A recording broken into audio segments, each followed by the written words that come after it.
I'm going to turn it over to you and put myself on mute, okay?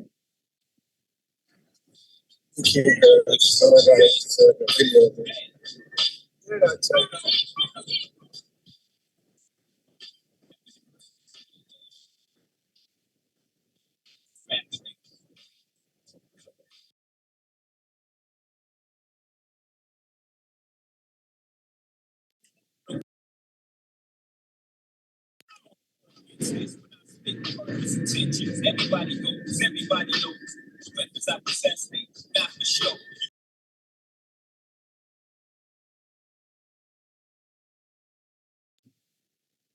Peace, Tone. How are you, sir? Good. You're on mute. What's going on, man? Good. We're gonna give it. It's about 6:57, so we're gonna give it a few more minutes. A few people are on early. Before we get started, give people enough time to jump in. I will kick it off and then turn it over to you, Tone. Yep. Sounds great. Thanks.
Jahada put it somewhere. I don't know who Jahada ain't come home yet.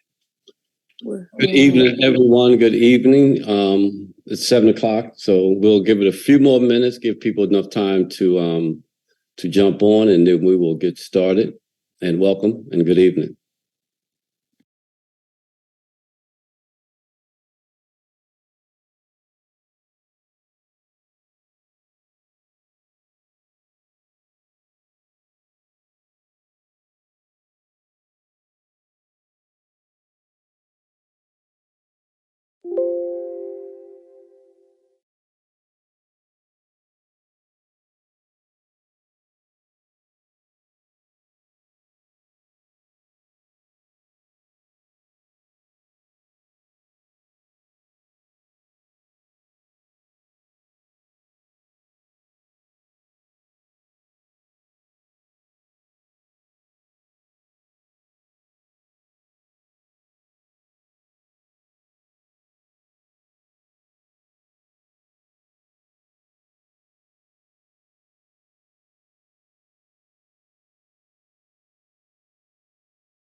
Good evening, everyone. As stated, we're gonna get started in approximately 2 more minutes. We're gonna give everybody a chance to hop on.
Once again, good evening, everyone. It is now 7:05.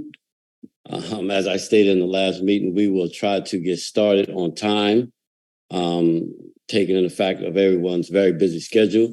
We thank you guys for being on board here and jumping on this call tonight. This is our second public safety roundtable meeting, in which we like to say we bring the public back into public safety and look to have this connection with the community. I think more now than ever, when we see where we are right now in history, with the recent murder of Tyree Nichols, it's not a better time now for us to connect the community and the public into the public safety circle.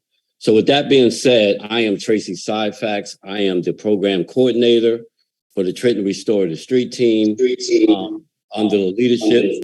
Excuse me, if you're not on mute, please put your phones on mute or put your mics on mute if you can. Thank you. Once again, my name is Tracy Syfax. I'm the program coordinator for the Trenton Restore the Street team under the leadership of Salvation and Social Justice. And as your program coordinator, I am truly, truly honored to host these public safety roundtables meetings along with our partners here on the call. You have my boss, Retha Onateri. You have our team members and your moderator for the night, Antonio Bellamy, one of our other Trenton Restore the Street team members. You also have other members from our Restore the Street team on this call, Keon Jones. I see Mike Hilton is on the call, and some of our other workers, including Pete Lewis, Quayshawn, and Diane. So thank you guys once again for being on board.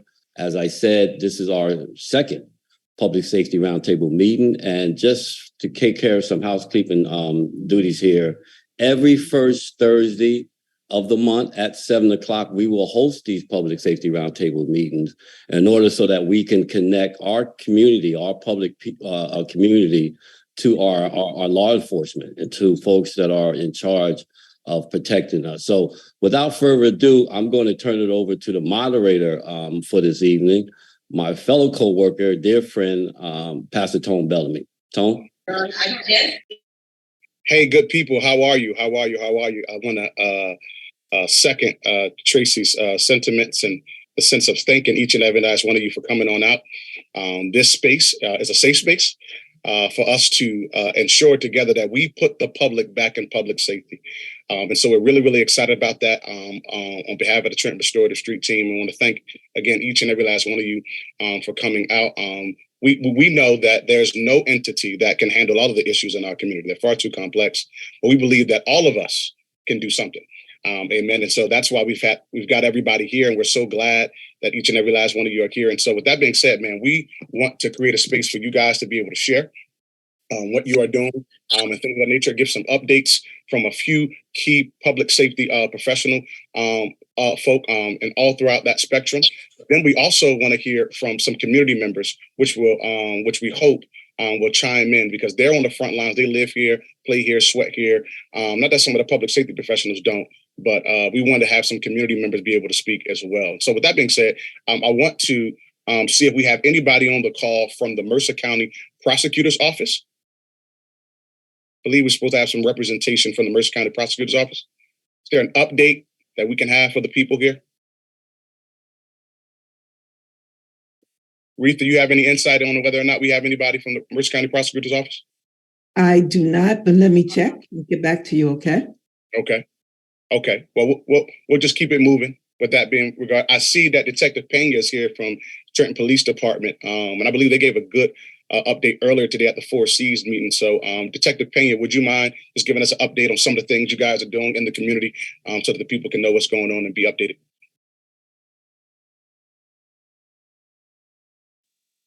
Good evening, everyone. Sorry, I have my son, so my camera's off.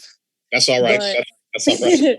It's really nice to be here with you guys all today. I have my counterpart, Detective Angel Turner, here with me as well. So just giving a little update. We are still working on our Citizens Academy. Please, if you live in the city of Trenton, this is a good opportunity for you to come in and have also the same way that you guys are doing these roundtable talks. We try to do that in the Citizens Academy, right?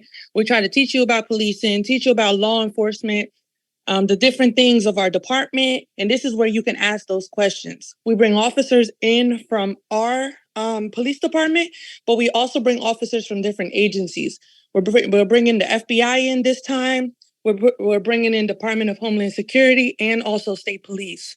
I still have applications. I can send them out. If not, you can also send me an email. I will put my email in this chat for anyone that would like to.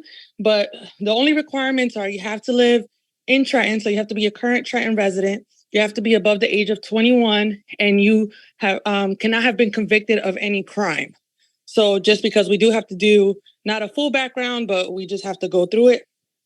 Also, we are currently working on our summer camp program. We have 4 weeks. This program has been going on for years, and it's been amazing.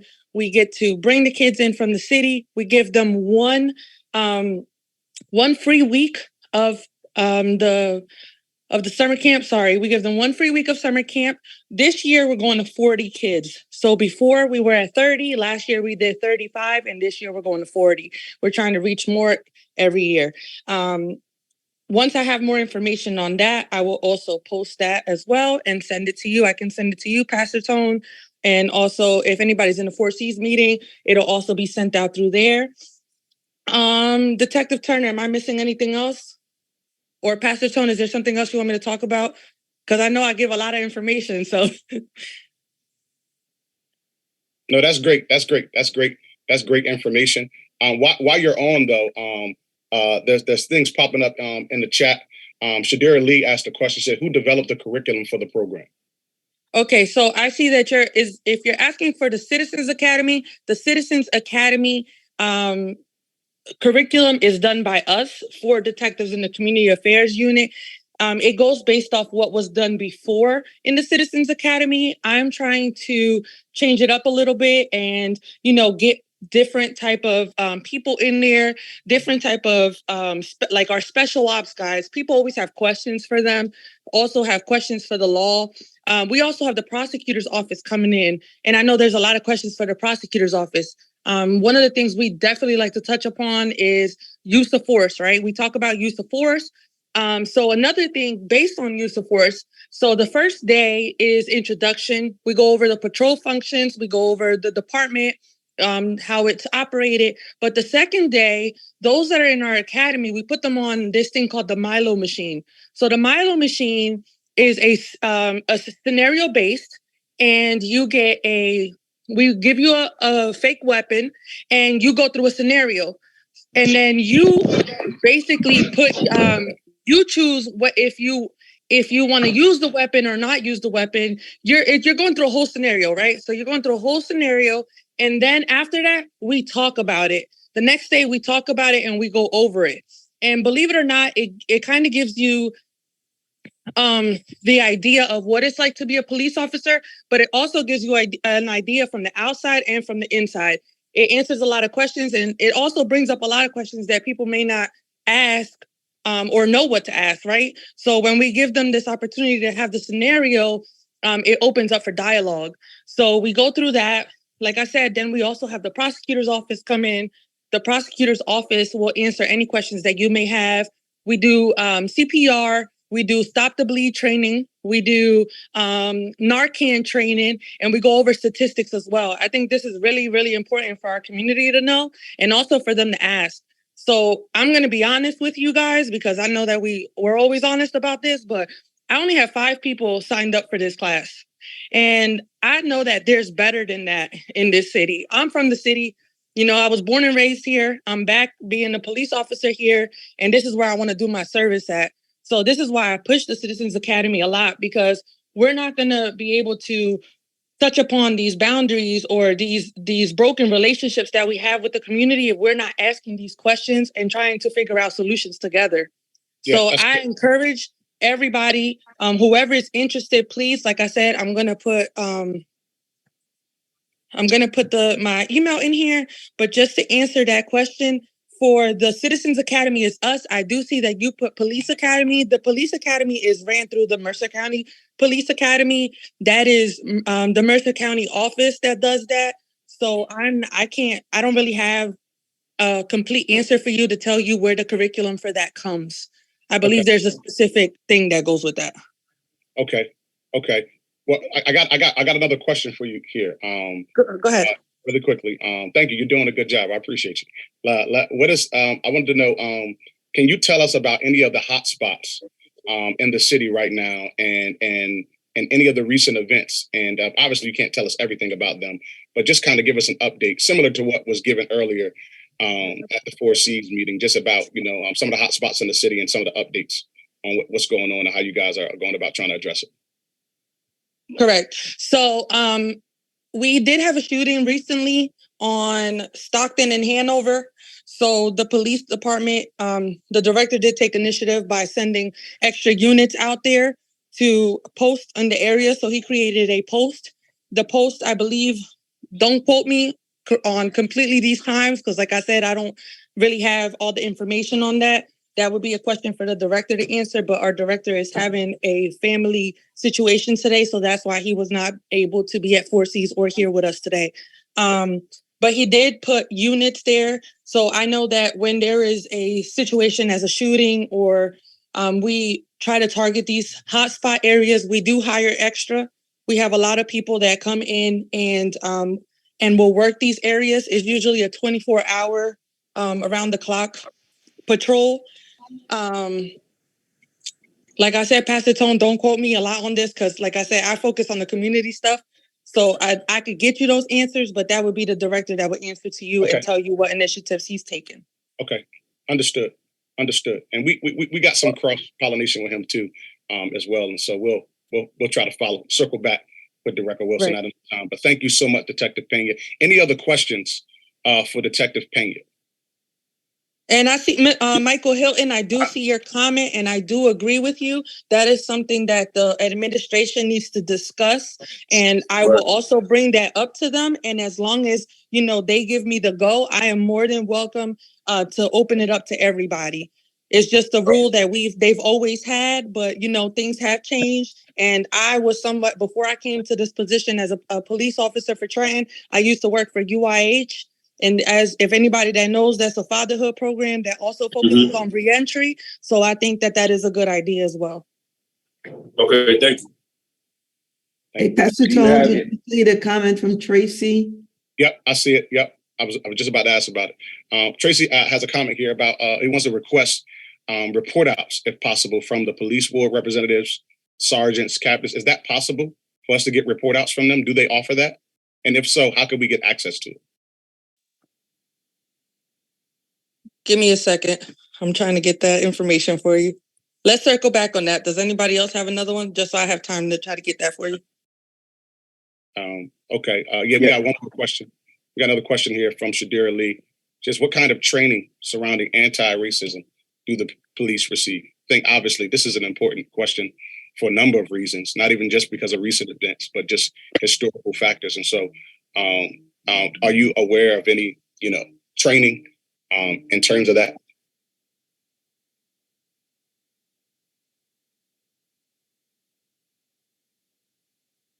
Hello, am I on? Hello? Yes. Hello? All right, so sorry, I'm bringing Detective Turner in as well. Okay, gotcha. Yes. Detective Turner. I was a little concerned there. I'm like, that's a different voice. Yeah, that's why I'm like, am I on? Okay, all right. So good evening, everyone. Detective Angel Turner, Trenton Police Department, Community Affairs. Again, as my counterpart stated, we do work together. In regards to the question as far as training, we do go through our ICAT and ABLE training. Everyone knows that, it's a big concern, especially now when dealing with people with mental illness, bias, crimes, and things of that nature. So we most definitely do an in-service on that once a year. That has been addressed more so than ever, especially due to the recent, things that have been taking place throughout the country. So yes, we do get training on that. And Pastor Tone, back to the report outs that you're asking for. So if it is like statistics that you're looking for, crime types, what is high, what is low, if that's what you're looking for, absolutely. We do get those statistics sent to us. So when we have meetings, we can definitely give you a rundown of what's going on. And, I know that'll help as well with trying to identify the areas that are in need. Yeah, and can I just add to that, Tone? You're on mute, Tone. But thank you very much, Detective Penna and Detective Turner. Both valuable and great information. And just let me clarify exactly what I'm asking for and what I'm looking for and hope we can bring is that the next public safety meeting that we would actually have a representative from the East Ward, from the North Ward, from the South Ward, because what we would like to do on these calls is try to break this down to more community problems versus the overall city problems. Because once again, I say this far too often, we are too small a city. We are not North. Right. If we start breaking this down to smaller wards, where is that maybe a sergeant or lieutenant from the East Ward, the hot spots right now we know are in the West Ward. So having someone from that ward on the calls moving forward, I think will go a long way. Right. Yeah, so right now go ahead. No, go ahead. So I agree completely on that. Again, we do have our breakdown in our community affair detective. I am actually the East District. Detective Pena is South District. We have Detective Ville, who's North, and also Detective Summers, who's West. I can speak for myself in the East District. I know Mr. Jackendorf is also in on this Zoom meeting as well. We do have active meetings in our East District. We have our Villa Park, which is now the East Ward Community meeting now. That takes place once every month, the first Wednesday. I have my Euclid Avenue there the first Friday. I have my Trent Center West, my senior center, also because we had issues with their safety over there. So I'm all about everyone in between. So I make sure during these meetings, I do give those statistics. Unfortunately, right now, I do not have it. I'm doing double duty right now. But I do break down everything, let them know, what's going on. Like one of our issues in the East Ward is catalytic converter thefts. Unfortunately, it is a nationwide thing, but right now it seems like our East District is being hit a lot more than most districts in the city, honestly.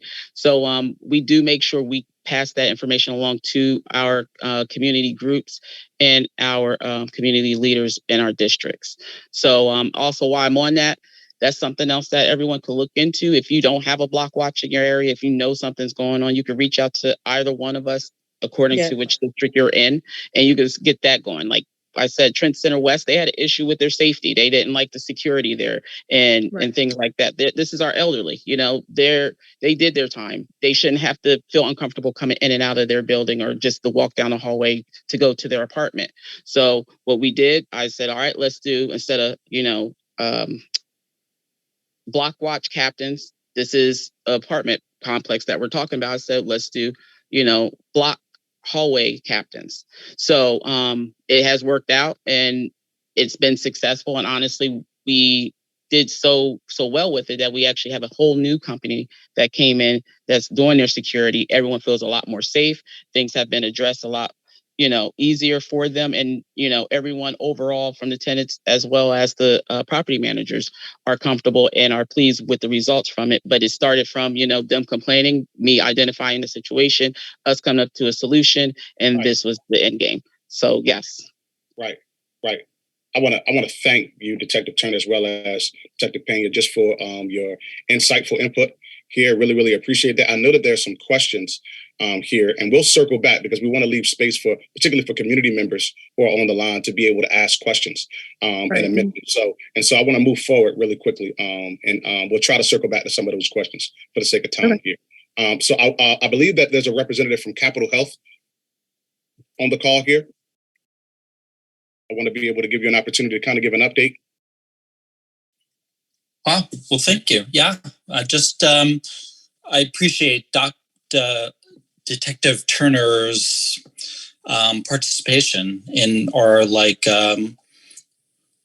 monthly meetings. Just wanted to throw that out to her, and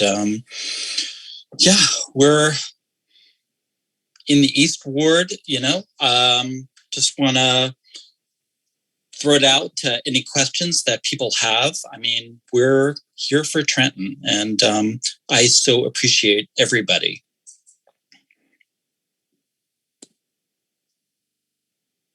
You're absolutely welcome, sir. Thank you for that. Yeah, thanks. Yep, thank you. Is there any questions for Brother Eric Schwartz from Capitol Health? Anything regarding health in the community? Anything regarding their spectrum of public safety? Any questions anybody may have?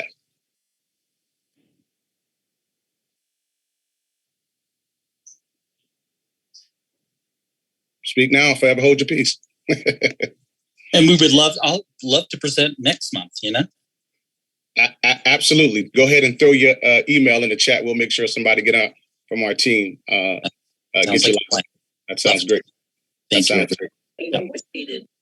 I also see that Reverend Taylor's on the line from the 4 C's and the pastor here in our community. I want to give you an opportunity to be able to just share a little bit, give an update about the 4 C's and everything that's going on there and all the collaborative work.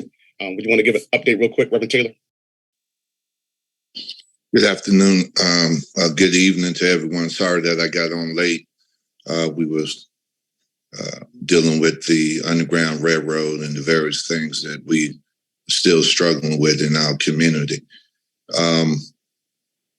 One of the things we're glad to see that Capitol Health is on board, making a footprint into the community, just not dealing with health issues, but the holistic approach for the whole community. As we build up Trenton, we want to make sure that we build individuals and we empower people. I want to thank the officers that was on tonight doing the best that they could in the absence of the director. Capital City Community Coalition, we're trying for the leaders in the community as a whole. We have a platform that they can come and dialogue, talk, share their vision, concerns, and then take it back out into the community. That's what the coalition piece is all about.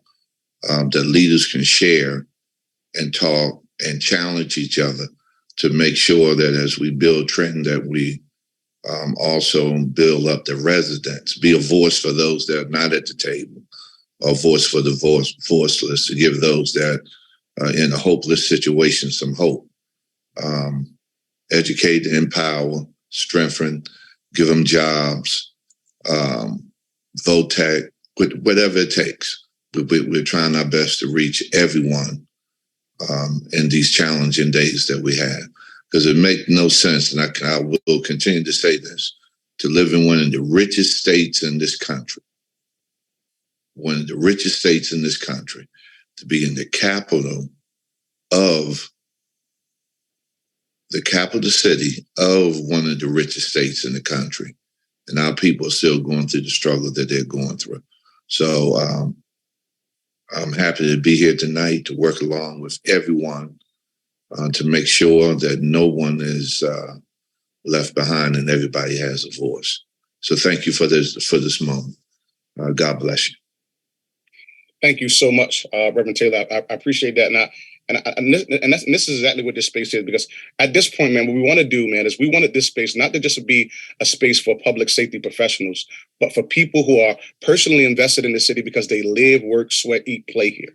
And so at this time, I really want to open up the floor for people who have, whether there's complaints, concerns, or things that you want to celebrate, that you know about that's happening in the community, that you want to bring to some of the public safety professionals here. Because make no mistake about it, I want to borrow a phrase from Reverend Taylor here, and that's simply, this is not simply a complaint-oriented space.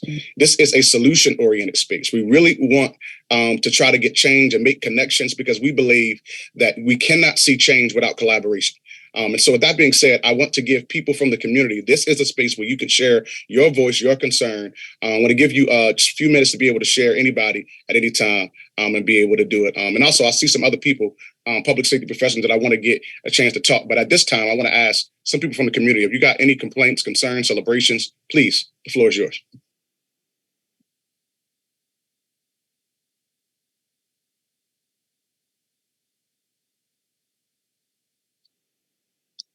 They got to make sure they unmute. Yeah. They could be talking and still muted. Right. Yeah, and you do have a few questions in the chat too, Tom, if you want to go back. Oh yeah, I do. I see it. I see a few there. Closed up on. There we go. We got okay. So we got a question from Darren Freedom Green. Darren, you're on the line, man. Why don't you just ask the question? Go ahead, brother. You're right there. Go ahead. Peace, can you hear me? Yes, sir. We can hear you. And so good evening to everyone. So really my question is twofold. With the officers and all the instances that are occurring consistently, and they've been doing it, I think first and foremost, they do an amazing job to put their lives on the line every time they put their uniforms on. But we've been talking and asking and really not really complaining, but trying to build relative relationships with our officers in the communities. And until they're able to get out of the cars, walk, talk, move throughout the communities they protect and serve, we'll never have that real relationship where as we talk, as we connect, then we can relay the information that they need. Nobody's dropping off guns from Camden. The crime, the criminal action, the shootings, this is us against us. So we don't have to look for who's doing this. We simply know who it is. And I just think until we build that bridge where we can be knowledgeable of each other, then we're going to always be looking at them as the enemy. Or even now in the communities you and I walk in, if you're talking or walking with the cop, you're seen and marked as somebody who's an adversary. So if they're walking through the community, talking to the community, they become an alliance of that community that they're in. And then the door is open for us to say, hey, House 212 has guns. Hey, those guys over there are doing this and that, because people are tired of living in the manner they are. I am not faulting the police. It must be, as you always say, a robust, comprehensive plan of all of us working together. But if they're in the car and we're standing outside and we're moving around and they're looking at us, we can never build as one. My last piece will be, where are we at from the prosecutor's office in terms of that clean slate? a large part of the community that's trying to get back to work is still held up because of that expungement piece, and people are looking to get back to work. Companies are looking to hire, and we just haven't gotten past that expungement and clean slate, please. So I don't know if somebody already updated before I got on, but that's a big piece I hear every day. Big Brother Tracy hears every day of people trying to get back in the workforce, and they've actually applied for expungements, but it's held up at the office waiting to go through. So those two things, when you talk about people trying to get back on the good foot, and again, building relative relationships with our officers. So when we say community policing, it's not just a political verbiage that's used during campaign season, but it's something that we honestly work towards every day that we exist. Thanks, Rev. Thanks, Free. Thanks, man, for sharing those sentiments and those thoughts. Any questions? So, Go ahead, Rita. Pastor Tone, I don't know Reverend Taylor. Do we have anyone from the prosecutor's office that can talk about the expungement clinic? I don't know if the prosecutor's on, but I can just share a little bit. Coming in springtime, we should have a joint venture. That's the plan. We're still trying to formulate that because there have been different people that have been asking for a while. We're on the other side of cannabis and all of that now. So we want to do a large expungement session at Trenton High that is central. So everyone can get there. There's enough space that we can section off in various rooms and things like that. So it's a few organizations coming together with the prosecutor's office, the AG, and various ones. So look for that in the spring. It takes a little bit, and thank God for the patience that the people are having, because it's very important. They're trying to get jobs and better themselves, but it takes a lot of effort behind the scene that people that don't know about when you get into the expungements and various things. And we're going to do it on a large scale, so it takes a little time to put it together. But it's on the way. Look for it around springtime. Hopefully we have everything ready and up and ready to go. All right, that's good. Thank you so much for that update. That's really, really helpful, and can't wait to get. Do you expect Reverend Taylor to have somewhat of an update, maybe with maybe a little more of an update at the next Four Seasons meeting, maybe? We will have an update for you. Okay. At the Four Seas. Hold me to it. Yes, sir. I'll make sure I get it done. Thank you. That's very important. Thank you so much, Ray. I appreciate that. Any other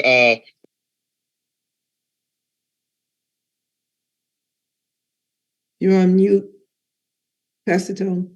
My fault. We got one from the Mercer County Commission on Women. I believe that's Tangela Wright. She asked the question, does anyone have any additional information on how to solve the issue of the seniors not having available transportation after 8 p.m.? So the seniors have expressed they cannot connect with the CAB because they stop running at certain times. And the prices for Lyft and Uber are higher, I believe, at that time is what she's saying. So does anybody have any insight on that issue, number one, and on how to go about addressing that issue? Any information?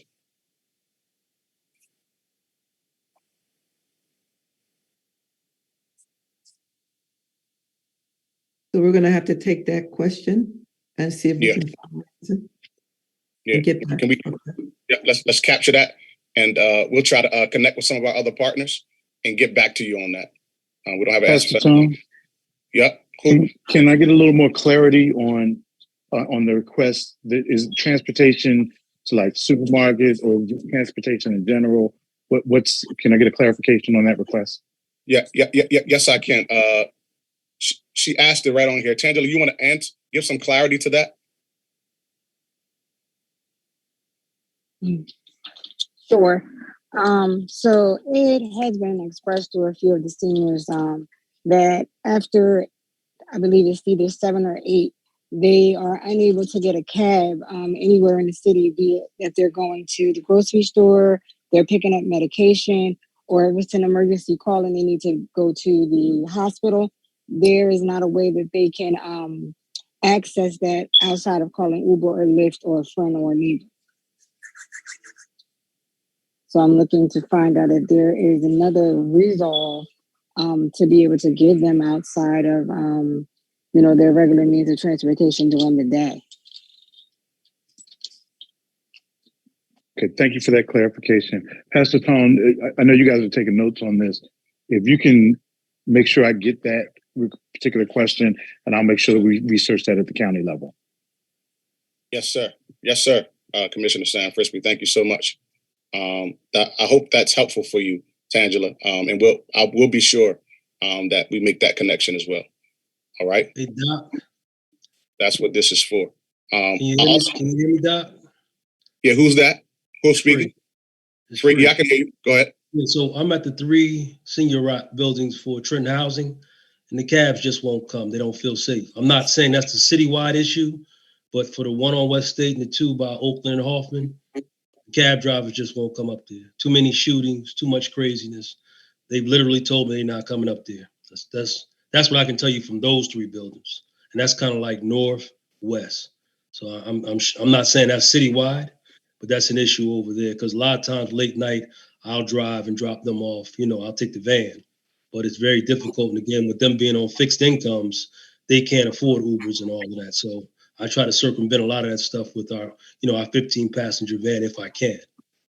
But that's an issue. The safety and what we're here working towards, it impacts all social aspects of life. So again, if we're not working on it comprehensively, or if we think it's just isolated because we're not going through it, no, everybody who lives here in some way, shape, form, or fashion is impacted by it. And I'm offended that our seniors are relatively living in prison. Like the ones who live on West State Street cannot go to the store on Hermitage. So, I just feel bad about where we are, hopeful about where we're going to, but that is the sentiments of cab drivers as it pertains to the senior buildings I monitor. Yeah, that's good, man. We have to have, you're right. This is a space where we have to have a holistic approach to public safety. And if we can't keep our wisdom safe, God help us, right? The people who are passing down the wisdom torches to us and things of that nature. So thanks for that. And want to make sure that we get some insight on that. And thanks for letting us know what's going on in those 3 buildings that you're a part of, Free. Appreciate that as well. Any other questions from the community? I think I asked all the questions. Algernon Ward, how you doing, brother? Good evening, everybody. How you doing? I'm good, thank you. I see you said you had a question. Go ahead. Yes, sir. I see my good friend Tracy here, who's involved with the street teams. And I guess my question is a procedural one, because I've invested a lot of hope in the ability of the street teams to address some of the more immediate problems that we have on the street every day. So my question is, how are we going to measure success to see if what we're doing is right? What measure do we use to see that the program that we're investing our hope in is really paying off in that way? The measure I use right now is when I ride down the street and I see people hanging out, selling drugs, doing drugs, engaged in a whole lot of antisocial behavior. Is the measure when I don't see that no more, or is there another way of measuring success for the street teams? Hey, don't you go tell my son on your sleep. That's a good question. I could answer it, but I'm gonna pass that off to our director, Tracy Syfax. Yeah, I can definitely answer that, and thank you, Algernon, for the question. A lot of what we do in the streets right now, as you know, the street team has been in existence here in the city of Trenton for 9 months. You're on the mic with Mike. We've been trained. We've actually developed Salvation and Social Justice, has helped us develop our own app that we use to collect data. As we're out there in the street, when we get calls and we go into areas and we have certain events or have a murder in a certain area, and we're called out to look into that, to be able to intervene and to be on the scene and make sure that we gather information. All that stuff is data, and all of it's collected. And we can't do this work if we're not collecting data. So yes, everything that we do is going to be tracked. Everything that we do is going to be collected so that we can make sure that the work that we're doing here in the city of Trenton is impactful. Crime has been happening here on Martin Luther King Boulevard, as you know where you're at, where my office is right across the street from your house, since, we can remember, Algie. So, this is work that, we're super excited to do together. One of the things we've never had is the fact of the matter is that those who are impacted the most has never been in the public safety circle. And this is the opportunity right now to connect us in that circle. So we're super excited to do this work, but we're not doing it and not being able to make sure that we're making an impact. And I said it before, those closest to the problem are closest to the solution. And there's no doubt that me, you, living on the boulevard are closer to the problem. So we are the solution. So thank you for being on. Yeah, and Tracy, let me just mention that we, the tool that Tracy just mentioned was a tool that was developed with us by Microsoft. That system was just turned over to us at the end of at the end of January. We are entering data and we expect to provide some of the feedback on the data that we collect in these roundtable meetings. So you should be hearing the kinds of things that we're connecting, the data that we're collecting, and you can also give us feedback on anything that you think we're missing. Thanks for that. That went a long way with answering my question. I think you're right that data is key to measuring your success or failure, and customizing your program to whatever the problem that you face. So yeah, you're right. I'd be interested to see that the data when it's put in released to the public. But there's other topics, but I think I stay focused on what the street team is doing because we have to. You guys got to be successful. You got to be. I mean, we don't have an alternative. This is something that is about survival, as you pointed out, Trey. On the boulevard right here, and I got shot. On my front porch. So it's not a matter of something nice to do or something that, is public service, a matter of survival. And I'm putting a lot of hope and faith in the street teams that they're adding that element that's been missing from all of the criminal justice and public safety efforts have been up to now.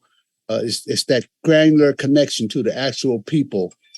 I want to know how many people we can get off of drugs. I want to see how many people we can keep from being recidivized. I want to see how many people we get jobs. I want to see how many fights we stopped. I want to see how many families are addressed after a trauma. Right. I want to see all those kind of things put in data so that we can know what to do next. And I'm sorry if I went on. No, I think you are absolutely correct in everything you rattled off. We are collecting. We are. I would add to that, man, that it's not just the stats and the data, it's also the stories. I think we've got to do a better job at putting the stories behind the data. Right. I think that's really, really important, man. And I think that's something that we're trying to do, I know, at TRST. And I would encourage anybody who's in the public safety spectrum to ensure that you are telling the stories. Because hear me clearly, if you don't tell the positive stories, there are people who will tell the negative stories for you. They will tell the stories for you. So you have to be intentional about telling the stories. It's very, very important, man. So I just want to just put that out there, man, that the stories are really, really important, man. If there's some impact happening, like you need to communicate that because, bad news sells. Bad news sells. We were talking before about what happened at the high school. So you have 1,000 people share the fight at the high school, but you have 50 people share Devontae Hudson scoring, his 1,000 point at the high school. That's a problem. That's a problem. And so I think we got to share the stories because whatever dog you feed the most, as they say, gonna bark the loudest. And I think oftentimes our negative stories are shared more than our positive ones. So we'll move on that note. Any other questions? I want to make sure that I respected that. Shadira did put a link in the chat. Shadira put a link in the chat. This is on a discussion that will take place on Saturday in New Brunswick on incarcerated seniors. And so that's a discussion. Maybe we could gain some insight from there. She has a link right in the chat. anybody can have access to it whenever you would like for that. I also see that there's some other folk. Anybody else from the community, really quickly, before I have some other public safety professionals share before we get ready. Anybody else? I know we have Austin Edwards here from. He's on the board at the district. Austin, any update from the board perspective you would like to share?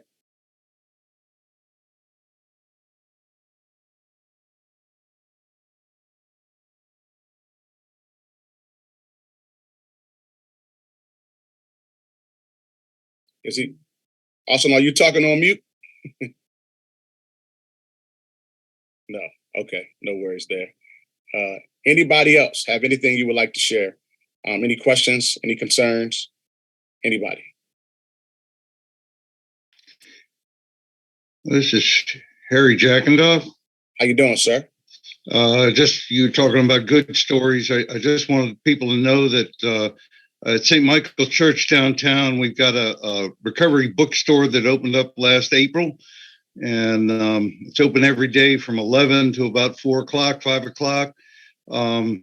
We got 12-step materials from all of the 12-step programs. That includes Gamblers Anonymous, Debtors Anonymous, CODA, that's Codependence Anonymous. Of course, we got Al-Anon, we got Alcoholics Anonymous, Narcotics Anonymous, Sex and Love Addicts Anonymous, Workaholics Anonymous. But there's no other program. I mean, there's no store like that. We got the brochures. We give them out for free. So, and we've also got books, mental health and women's health and family health that I sell for $3. We get them from Friends of the Library in Ewing and Lawrence and Hamilton. And we're able to sell them for, just a little bit. But I thought that should be shared because we want to start more recovery programs of all kinds. During COVID, a lot of programs closed up, and there's a lot of people out there that are returning to addictions, and that's what I want to share. Mr. Jackendoff, do you have any links or anything to some of the services that you just talked about? Well, the bookstore, we've only got a Facebook page. It's 12 Steps and More, Trenton. I don't have much on the Facebook page yet. But as far as the recovery programs, the 12-step recovery, you can look for a link and you'll see all the different recovery programs that are out there. People aren't really aware of how much there is. And they do work for a large number of people that go into them. As you know, I'm sure you know a lot of people in NA and AA, and those certainly work. But a lot of the other programs they don't talk about. There's no gamblers or debtors meetings here in Trenton. There's a couple of the S groups. I don't think the S groups being sexaholics and sex and love addicts. Then I don't think there's an Overeaters. We got Overeaters materials, Food Addicts Anonymous. There's certainly Al-Anon meetings. Those are for people that are in families with addicts. And so that we're trying to promote as many of these meetings as possible with the materials. And we'll start up meetings in the church if anybody wants to start a meeting. It only takes 2 people to start a meeting in something. So let me also mention, Pastor Tone, that St. Michael's in the bookstore is part of our restorative justice partner, Restorative Justice Hub. We do have them on our website. We can probably update it with more information, Mr. Jackendoff, but they are part of our Restorative Justice Hub. Right. On that note, Retha, any update on any new things happening with the Restorative Justice Hub? I'm not prepared to give anything right now, but in the next meeting, we'll definitely let all the folks know again who's on the hub and what services are available. And what I'll try to do is share our website with the hub, although I know we need to update it, okay? Because we do have some new partners. Sounds good. I do have a representative from the Trenton Community Street team. I saw a few people from their team. I think Perry Shaw was on, as well as Queen. Any update from your standpoint? Any members from the Trenton Restorative Street team? Trenton Street team. Which one? Trenton Community Street team. Yeah. Yes. Peace, everyone. How you doing? Peace, brother Cyfax. Peace, Trenton Restorative Street teams. I see my operations manager Heather, I think, is on here. So I just wanted to come on. As you know, I do work with the Trenton Community Street teams, but I am co-founder of the Trenton Anti-Violence Coalition. So, we've been out here for a long time addressing the issues, like the name says, anti-violence, going against violence, addressing, confronting, and dealing with violence.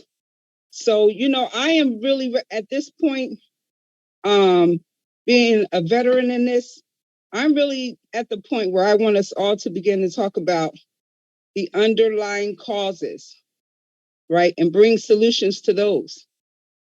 Not just talk about it, but, as a community, begin to have an action plan, begin to create strategies that we can all work together to deal with all the underlying causes like poverty, institutional and systemic racism.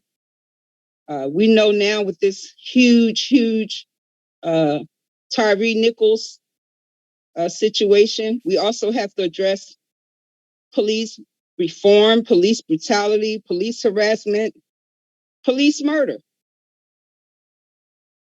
We have to address the poor mental conditions of our people in the community. We have to begin to talk about unemployment. And those are the kind of real hard conversations that we have to begin to talk about. Again, not just talk about them, but as a group, begin to map out strategies that we're going to take together in unity to bring peace to the streets. That's all I have tonight. Thank you so much. Hey, Pastor Yeah, Tom, ask another question. I would offer the street team, if they had the opportunity, and you might have already done it, listen to the sister talk, to go back and take a look at the piece that Brother Gene did with Pastor Taylor and myself on root causes. And I think they engaged 100 folks on that, but they did come up with a plan. And so you might want to, they might want to share that at some point in time, because they did share it with the 4 Cs after they did it about 2 years ago. Okay, cool. So we can get that information for Reverend Taylor for sure. Thank you so much for that, Sam. And thank you, Queen, for your thoughts. I really appreciate that. I see we got another question here from our brother, Alden Ward. You go ahead and ask your question, sir. Okay, it's Algernon. Okay. Algernon or Algernon? I'm doing my best, Doc. I'm doing my best. I ain't gonna make a big issue of it. And I don't want to spend a lot of time dominating the conversation. I'm really here to listen.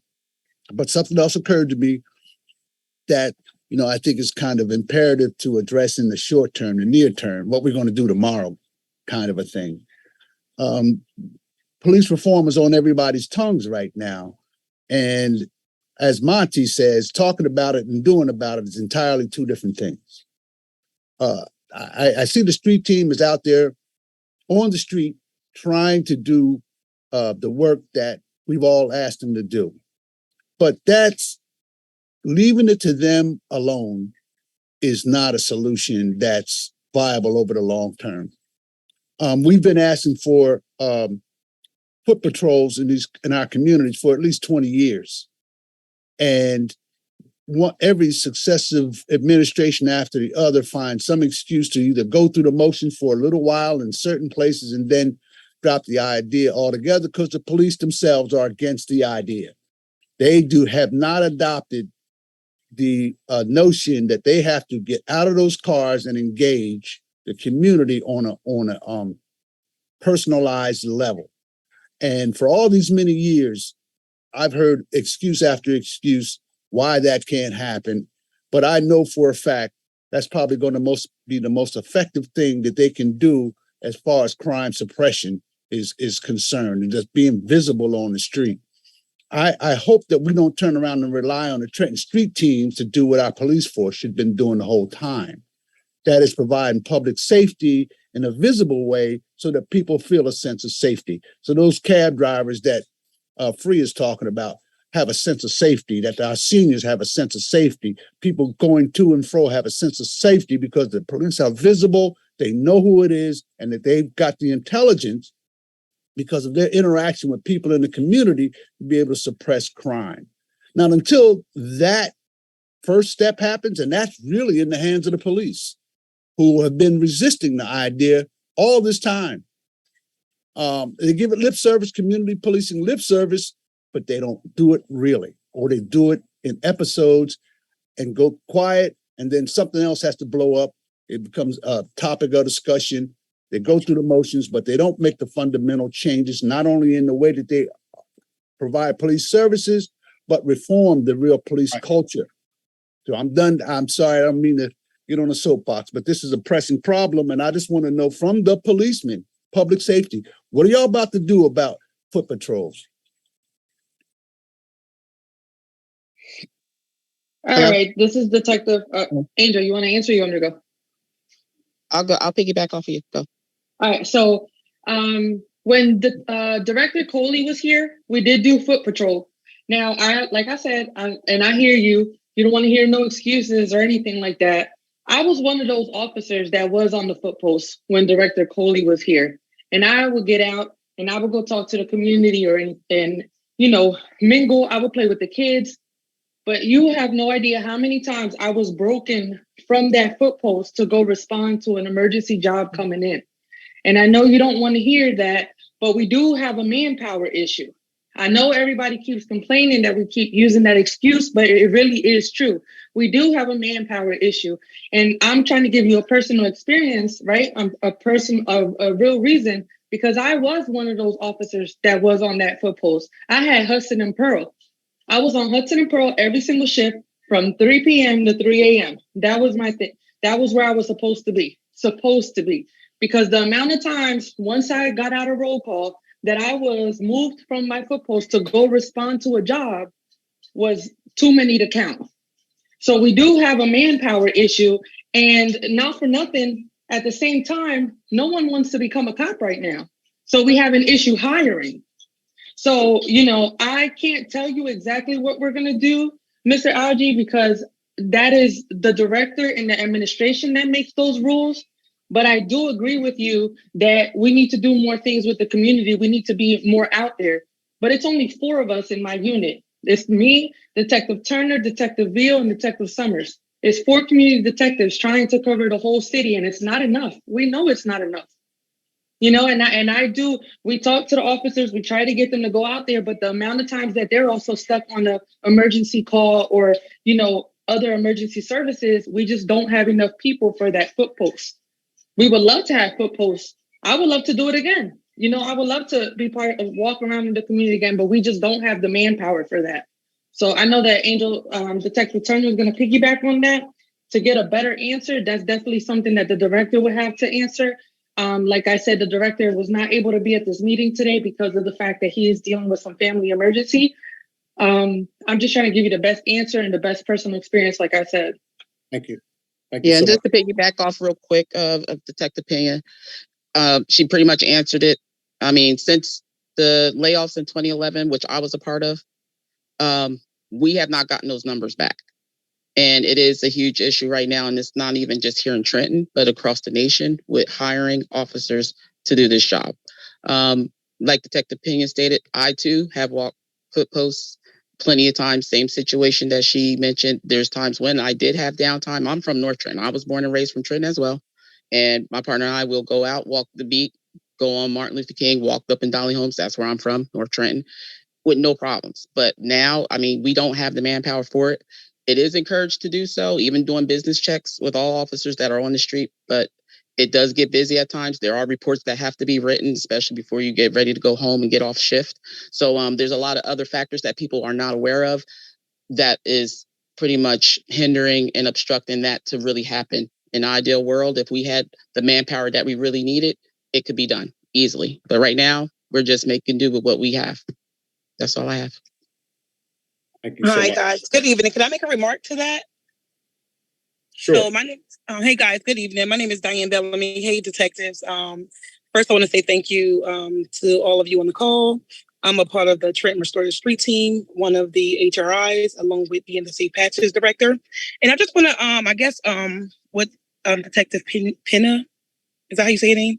Said, I got a thought to that, right? So as you guys spoke, I know there is a manpower issue within the city. But I also believe, and like you said, nationwide, but I also believe it's a structure and a system issue. Because I believe if you're outside, if connecting with the community is a systematic thing, right? Within the system of the police department, it's a thing that's not only encouraged, but to some degree enforced, right? To connect with the people in the community, it will lessen the crime altogether because you guys are now connecting. So then you won't be called off from connecting and walking the blocks or doing foot duty to go respond to something small because that person who's out there doing the crime might be connected with another police officer who's outside walking the grounds. And I know Trenton is, it's a small place, but it's big for 4 people to walk the grounds. So if there was a system change within the department altogether, where it was mandatory to walk the ground for everyone, including just everyone in the department altogether, I think that will change that dynamic as well. And I believe, you guys, I see you guys outside of Trenton High, and I see you guys on the grounds out there. I believe that just like we, the people on the street, can speak for the people on the street, you guys can speak for and speak to those in a police department. So I believe that more officers need to, maybe bring some concern or share with y'all leadership how important it is to connect with community as well. So it's not 1 or 2 people doing it, because it's a lot of work just for 1 or 2 people or 4 people, but it becomes a part of the structure that every officer, when they clock in for their job that day, they know that they're going to be connected with somebody in the community. And I think that's how you heal a community. And I think that's how you make connections, and that's how you begin to bring crime down. Oh, I like to add something. Can you hear me? Detective Pena. Who's going first?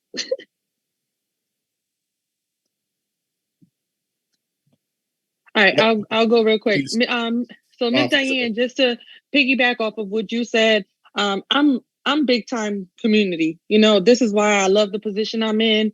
I love the fact that I'm in community affairs so young in my career.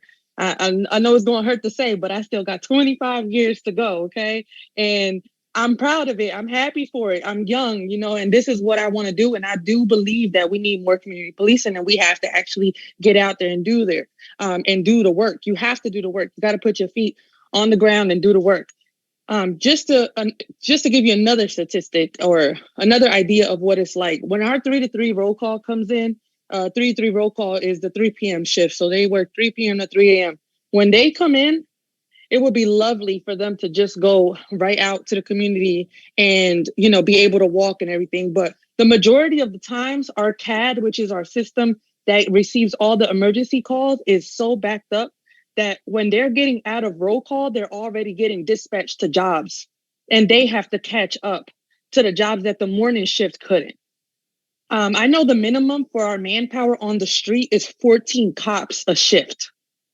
That right there goes to tell you guys, like, that is not enough. And we know that's not enough, and I think this is one thing I could definitely, let me put it like this. One thing I recommend is Trenton Community Street Teams did a walk on Monday, and we walked the St. Joe's area and just walked all together. The police director, I, and Detective Turner were out there, and we got to walk. We got to talk to some of the residents, and at first they were like, okay, what y'all coming up to me for? Like, what are you guys looking for?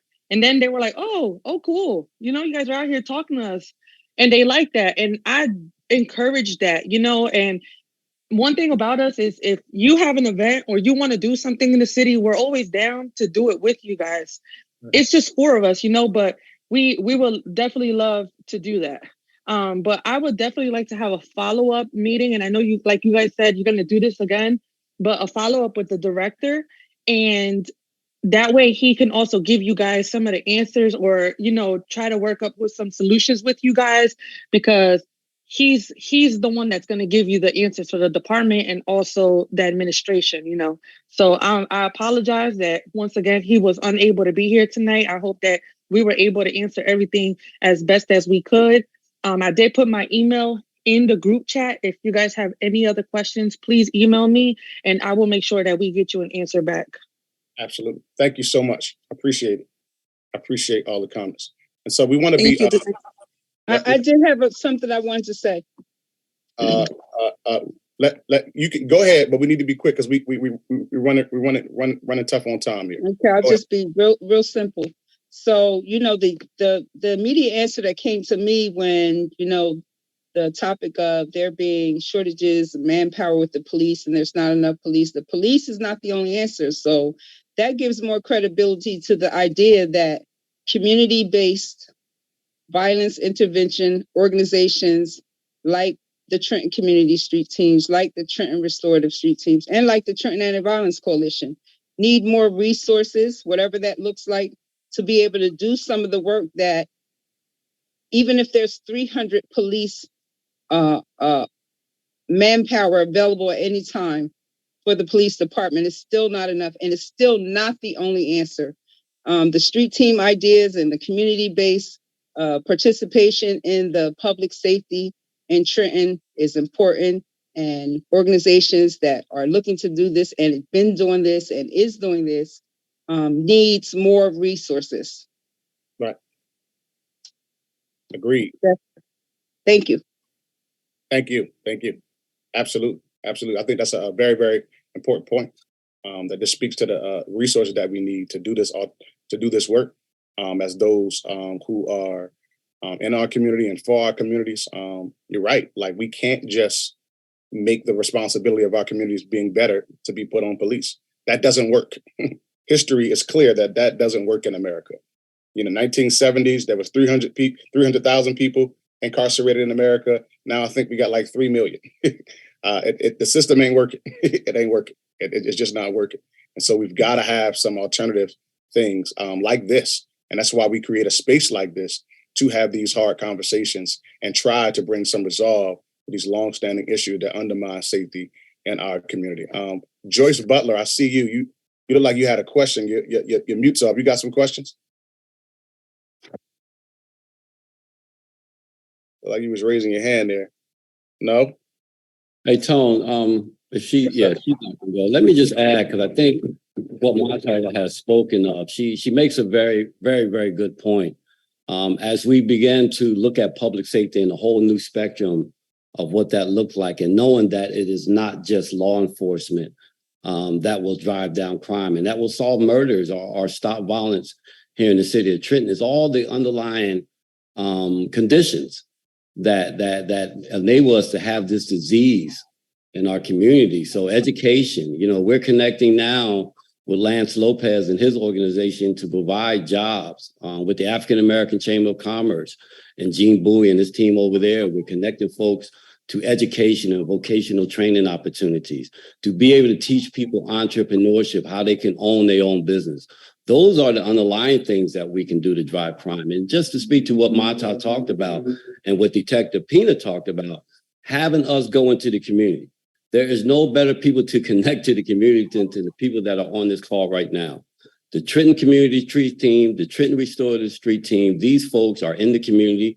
They've always been in the community. We've always been in the community before we even started to do this work. So for us to go in the community and work with the community and work with law enforcement, because we need law enforcement in our community. But we also recognize, as Tone said, law enforcement has not always been the answer. Again, at how we address public safety from here on out. Violence interruption and violence intervention is going to come from the ground up. Violence interruption and violent intervention is going to come from the ground up. As we work at the high school, on some of the violence that goes on at the high school, that same violence translates on Spring and Calhoun Street. That same violence translates into Hoffman and Oakland Avenue. So now we're in the places where things are happening that not only in the high school, but also in these communities, we become those violence interruptions. And as Diane said, we not only can have a real public safety in our community, but we can also be a part of that. So thank you very much, Matar, for bringing that up. I think we have to reimagine what public safety looks like in our community in order to be successful. Thank you. Absolutely. Absolutely. So I want to, we got about 3 minutes left here. So we're doing really, really good on time. And I think it's a good time to, if there's any upcoming events and links to any of those things, please, before you leave, please throw them in the chat. That would really, really be helpful. We want this to be a space where information can be disseminated so that the people who are a part of your constituents that you are serving can get this information. That's really, really important for us. So if you have any events, you can throw that stuff in the chat. Please throw like your email, your contact information, anything of that nature. Please throw that in the chat as well in these final minutes, as well as we want you to know that every first Thursday of the month, we will continue to have this public safety platform right here. We'll have the information put out on all of our social media links. And if you have the HUT app, the HUT community app, please download that onto your phone. It's an app that was sponsored by the Smith Family Foundation. We'll have our stuff uploaded on there as well. You can find, the Zoom link and everything for that. But then there's a whole list of services that you can find from that as well. If anybody wants to know any more information just about the Restorative Justice Hub or what we're doing at Salvation and Social Justice, I think Ms. Retha put that in the link as well. Please see to it that you look at that. And I want to thank and thank all on behalf of the Trenton Restorative Street Team for coming on out. We thank you for being at our second public safety roundtable. And we want to invite you again the first Saturday in March. I think it's March 2nd. I believe it is March 2nd, Thursday, March 2nd. We're going to be right back here. Tell a friend to tell a friend to tell a friend. And please invite community members who have questions, who have concerns. This is the space that we want to use to try to address some of these issues and connect with some of these things. Thank each and every last one of you. We appreciate you for being on with us today.